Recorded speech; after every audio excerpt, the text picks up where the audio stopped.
Sukuna is going to catch these hands as Yuji has finally unlocked his powers. Did you notice his fingers? It's just like him, and Gojo told us that over time, Itadori will be able to use them. Yuji is awakening as the demon god to take down Sukuna. In his arsenal are 6 specific powers that could make him the strongest sorcerer in history. The first being left, right, good night, as he's blessed by the spark of black, therefore can activate Black Flash at will. Second is the special ability to hurt the soul, just like when a woman rejects you. Third is his special body, as he's the son of the mastermind Kenjaku from 1,000 years ago. Fourth, he inherits Sukuna's abilities and has genetics from the Heian era. Fifth is swapping souls. And lastly, the one we all forgot about, the power to change the memories of his opponents, like he did against Choso and Todo. You forgot about that, didn't you? Well, we finally have the answer.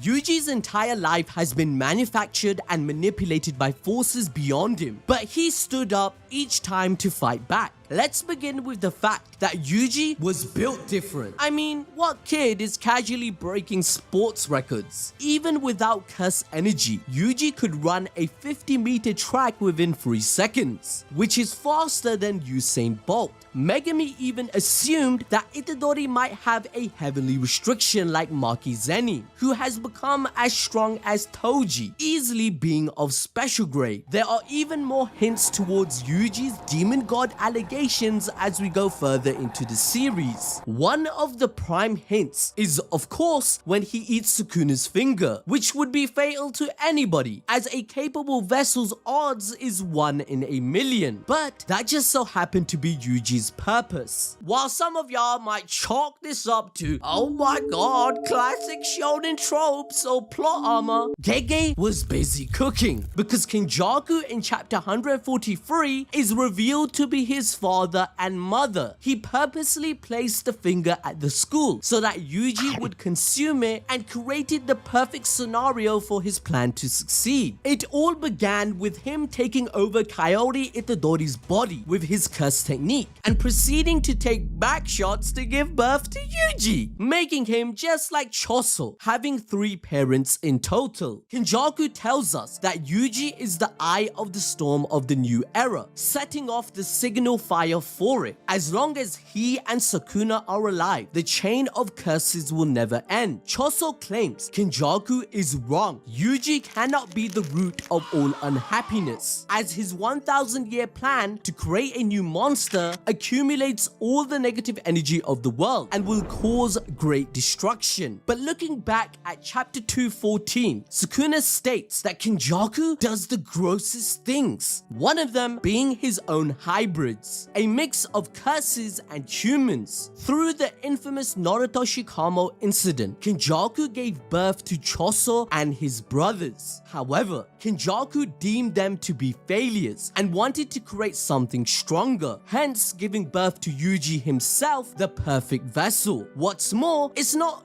Yuji's body that is resistant to Sukuna, but a special innate ability which allows Yuji to subdue the king of curses. Even Sukuna was shocked when this happened for the first time. Gojo commented on this remarkable potential and said that Yuji's special properties only occur once in 1,000 years. 80% of your innate talent as a sorcerer comes from your genetics. Since Kenjaku has the ability to swap bodies, Yuji gained a derivative to swap souls. Consider Kenjaku's other sons, for example. Choso, Iso, and Kechizu, all 3 had their own curse technique, blood manipulation, directly from the Kamo clan. But wait a second, Gojo stated Yuji has no innate technique and claims over time he will learn Sukuna's. We witnessed this manifest in chapter 238 with Yuji's fingers being exactly like him, as Yuji was confirmed to be a curse object soaked in Sukuna's curse energy in chapter 220. Therefore, was Gojo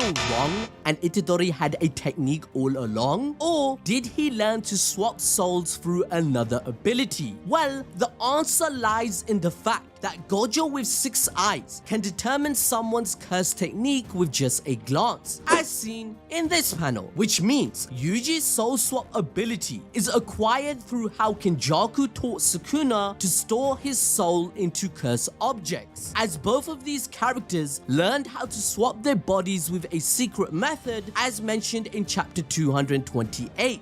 However, since Yuji is pretty much a curse object right now, he understood this concept better than everyone else. Remember, one of the reasons all these ancient sorcerers joined the Culling Games was because of their curiosity to find out how Kenjaku and Sukuna achieved this impossible phenomenon. Now, in chapter 220, Choso gave Yuki's lifelong information about souls to Yuji for him to study, therefore creating the recipe for him to unlock this ability. Yuki's goal was for humans to break away from curse energy altogether and no longer produce it, which in effect will also remove curses from the world, whereas Kenjaku desires the opposite outcome by optimizing curse energy, with Yuji Itadori being his answer. Kenjaku purposely made him the demon god to vessel the new creation that he plans to create at the end of the Culling Game as a curse object. Now, if you want to enjoy more peak fiction and want to understand why Satoru Gojo is not dead, watch this video on your screen right now.